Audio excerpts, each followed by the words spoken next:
All right, Barack, first category. In 2021 so far, who is your rising star in boxing? Rising star. I'd have to say, this is a tough one because Devin Haney been a champion already.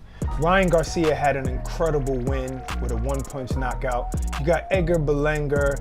The streak is over, but he showed that he can box, even got a knockdown in the last round, the 8th round. It would be one of, I can't say Devin Haney because he's already a champ now. So I would say it's between Ryan Garcia and Edgar Berlanga. Let's just say Ryan Garcia because it was a one-punch knockout. Barack, I like all of those picks. I will have to disagree with you. I think Ryan Garcia was already a rising star before the Campbell win. That was a hell of a win, but he was already a popular fighter. I would have to say, in my opinion, I'll have to pick Naoya Inoue because though he has a ton of accolades and he's done a lot in the sport, he wasn't really recognized as a superstar until recent. So I'm going to say that he is a star now, so he's my rising star. You do one feature on ESPN and all of a sudden now this guy's a I knew you was going to say he's that. not a freaking superstar yet. Whatever, Yeah, he's a rising star. That's why it says he's a rising multi-division star. champion already. And he's a rising star. Stop it. All right, whatever, that's my pick. All right, next. All right, the next is Knockout in these mid-year awards. Knockout of the half a year. Who? I got to go with Valdez versus Belchek, all right? That was a one-punch knockout that was pretty vicious early on in the year. And later on in the year, we're going to give you a real award show. I don't know. That still might be the knockout of the year then if nobody has a better knockout, by the end of the year. But that was it, Barack. I think it's unquestionable. Absolutely. That was back in February of this year, and it was unexpected. He was the underdog in that fight, and that's why it's even more significant. And it was a one-punch knockout at that. All right, well, first half recap. Next category, Barack, the fight. Which is the fight that has impressed you the most in 2021? The most intriguing one that I think is not just the fight alone, but it was also, what it stood for, and it was for the undisputed at super lightweight. And that was huge to me, and that was Taylor versus Ramirez. Beautiful, beautiful fight. Ramirez went down twice, but he was a dog. He got back up, he finished the fight. But Taylor showed that he belongs in that elite conversation in that fight. Maybe not with the Pacquiaos that he's saying that he wants, or Terrence Crawford, who knows, that's yet to be seen. But he proved himself that night, and that was just a big part of boxing, getting an undisputed champion at 140 pounds. Yeah, no, that's a hell of a fight, Barack. My pick was Gervonta Davis versus Barrios because of his weight jump and the fact that Barrios made it an entertaining fight and ended dramatically. I think overall was my favorite fight to watch. It was super entertaining, so that's going to be my fight so far in this recap. All right, next category, probably the most prestigious, fighter.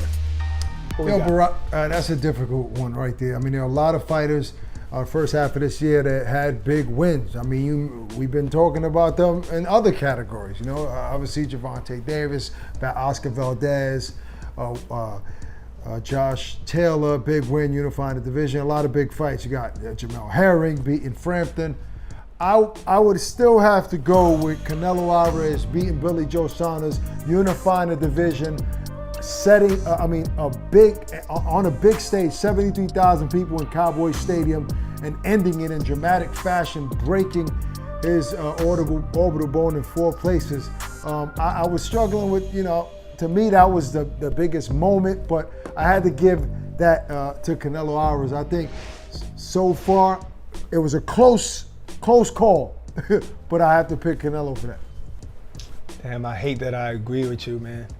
I hate that I agree with you. I would definitely have to say it's Canelo in the way he dispatched Billy Joe Saunders, especially since we've been saying, not we, but so many people have been saying, well, which is true, in the past 8 years ago, boxers gave him trouble. Boxers with good footwork gave him trouble. Even you said you didn't think the fight was going to be that easy, and he made it easy. besides Chris Mannix's scorecard, you know. But he made it easy, you know. Shout out to Chris Mannix too for having us on his show, man. Great show, sure. Boxing with Chris Mannix. But I would have to agree with you. That's right now. That's the fighter who I'd have to say is like the fighter of the 6-month recap. That's right. All right, let's talk about the moment, Barack. What moment moved you? Whether you were in the arena watching it on TV. In 2021 on this recap, what was the most memorable moment for you?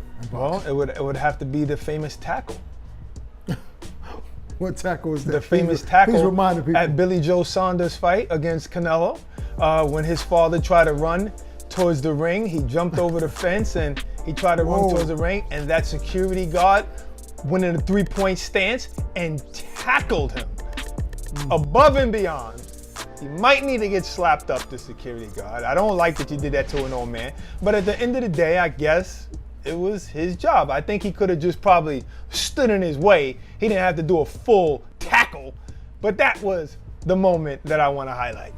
All right, well, Barack, my moment is going to be the same guy in the last category. You might call me a fanboy or something like that. You are, yeah. But being ringside in that arena, in Cowboy Stadium, when Canelo landed that uppercut, and you seen immediately what happened to Billy Joe's face. That moment, I looked at you, you was like, he broke his damn face. Like, I remember that moment, the look on everybody's eyes, the way Billy Joe was walking back to the corner. Canelo knew what happened when he walked to his corner.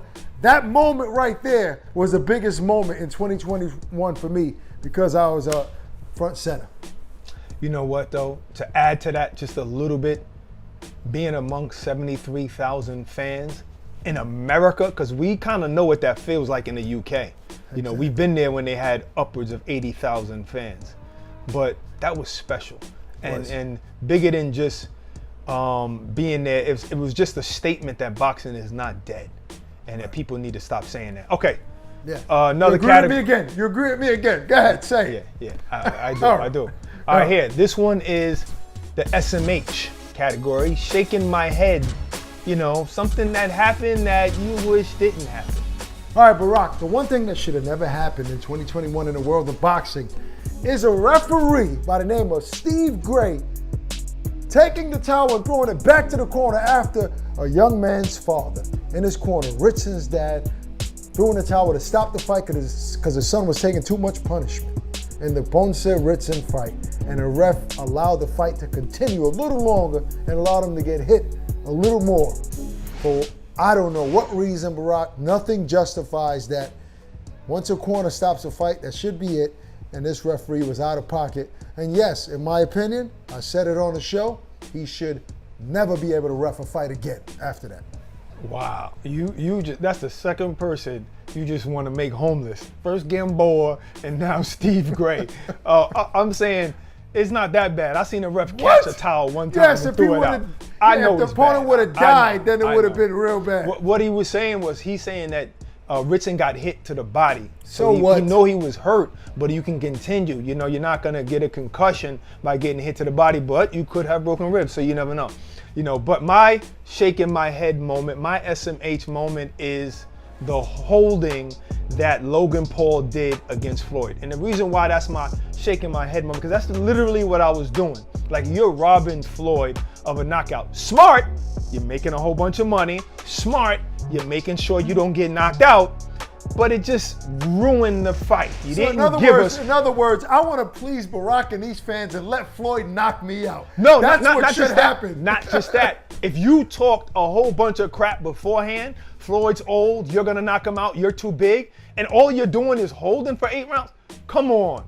That's why I went like that. I'm like, oh God, are you serious? You're 30 pounds more than this guy. I mean, you know, look, and you're holding. That's all I'm saying.